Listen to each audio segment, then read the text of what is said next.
Today on the Topic Show, GOP debate highlight of Chris Christie and Tim Scott, feminist website Jezebel to shut down after 16 years of operation, Vince McMahon to sell $700 million of TKO stock, McDonald's and Krispy Kreme may expand their partnership, Amazon Prime expands into healthcare offering, Nvidia on track to release 3 AI chips for China, but it's 1 month after the US banned all exports of AI chips to China. Beyond Meat is also laying off staff due to the sales falling about 9% in Q3. All of that and much more on The Topping Show.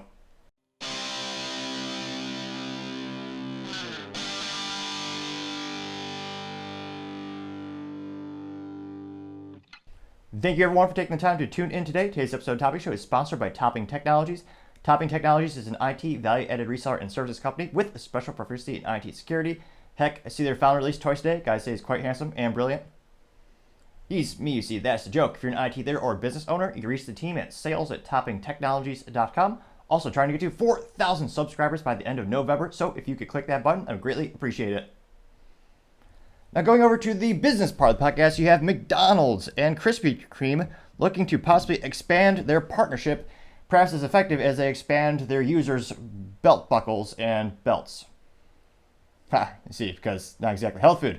Now, it looks like, thanks to CNBC, 2 restaurant companies are starting to work together for more than a year ago to serve Krispy Kreme donuts at McDonald's restaurants, which I think it would be pretty effective given the dietary preferences of someone who shops at McDonald's. Why not have one of those signature Krispy Kreme donut desserts? And of course, convenience is king. They noted that the shares of the donut chain were down 10% in morning trading after the company's third quarter earnings and revenues fell short of Wall Street expectations. Now, out of curiosity, now granted the stock is changing on a mere second basis, but what is Krispy Kreme looking at like these days?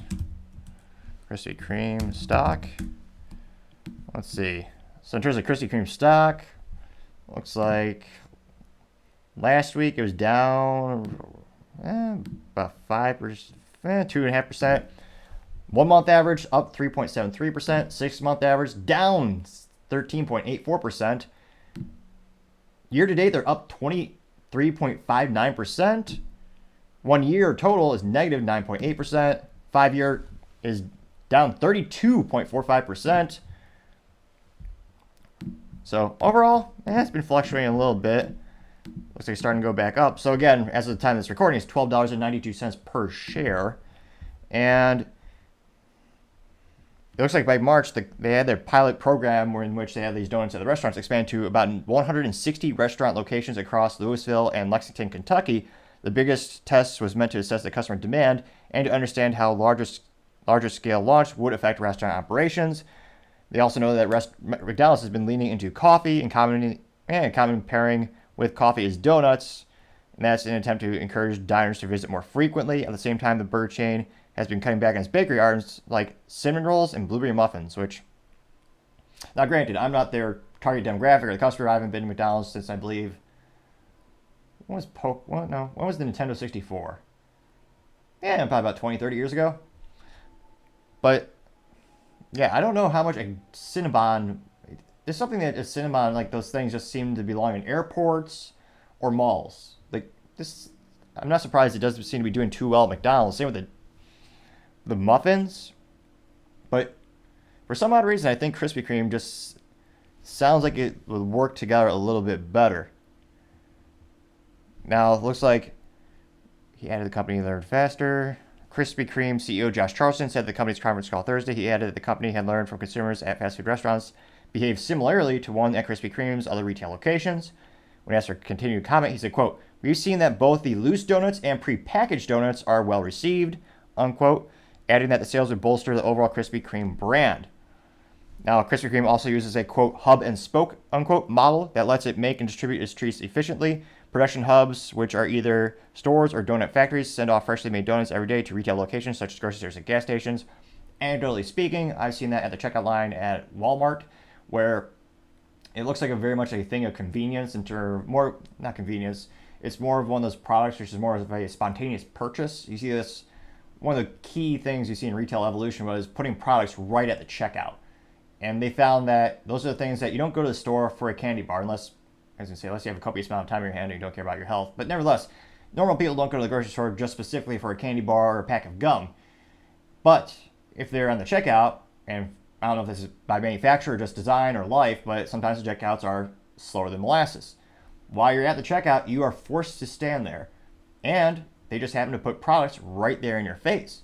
So it's a brilliant evolution in regards to the retail. And you've seen this increase their sales throughout the years. And recently, Walmart started to put those donuts there.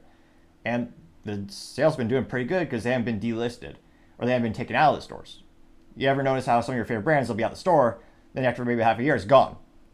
That just means either the company wasn't making a big enough profit on the product or it wasn't moving it frequently enough for them to actually make it a good sense product to contain in their portfolio long term. Now, the shares of the donut chain have been fluctuating more and more.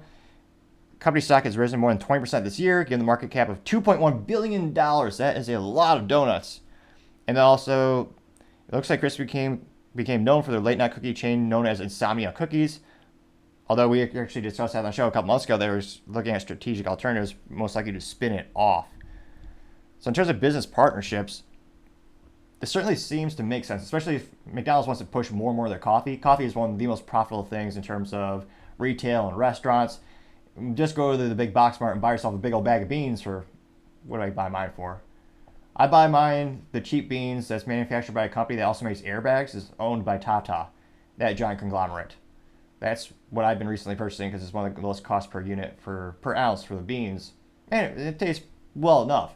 But most coffee brands, like the cost per unit when you make it at home, I mean, it's pennies. It's a phenomenal ROI from a consumer perspective, but when you sell it, that's where they really make a lot of profit, and it's one of the most profitable things on the menu at a lot of restaurants. So it makes sense McDonald's is trying to lean into that, and one of the most popular things to consume with coffee is donuts. So it'll be interesting to see how much they continue to expand this partnership, and at which point is Krispy Kreme ever concerned about cannibalizing sales, which other brands have done throughout the years by expanding too much and putting their logo and their product darn near everywhere. Considering that Krispy Kreme, they don't have as many locations as they used to.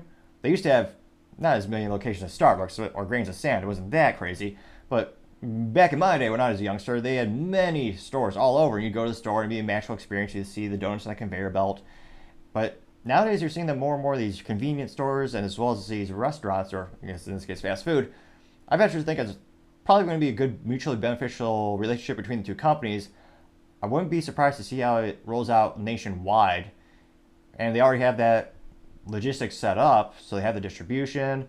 So you don't have to worry about Krispy Kreme only having one location in the US and they have to ship it all over. They already have many distribution chains hubs throughout the country. It makes it even easier for them to go nationwide with these types of projects. So I'd venture to say I think it's probably going to be a pretty good initiative. Actually, let me know in the comments, when was the last time you purchased a Krispy Kreme donut? And do you think this will be a big win for them? Or will it be, what's a good metaphor? A crusty donut, perhaps? Or a expired donut? Nevertheless, metaphor aside, let me know what you have to think in the comments. It'd be fascinating to hear what you have to say. Thank you everyone for taking the time to tune in. Again, trying to get to 4,000 subscribers by the end of November. So if you could click that button, I would greatly appreciate it. Also, any critique, even if it's harsh feedback, is greatly appreciated in the comment section because that's how I help grow and develop and improve the product for everyone. And I hope to make a great show, have everyone have a good time. Also, lastly, don't forget to take time to tell your family, tell your friends, tell your coworkers, heck, tell your enemies, tell anyone and everyone. Just stay safe, fight the good fight,